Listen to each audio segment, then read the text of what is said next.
కౌగిలే కాపురం కాదులే పిచ్చి తల్లి మల్లెలా మంచమే మందిరం కాదు చెల్లి తేనెతో దాహము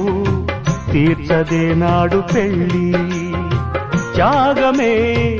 ఊపిరై ఆడదయ్యేను తల్లి కామానికి దాసోహం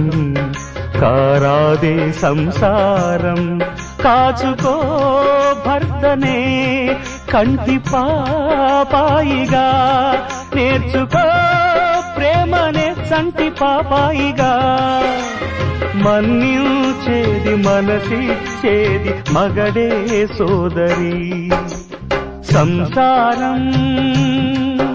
ఒక చదరంగం అనుబంధం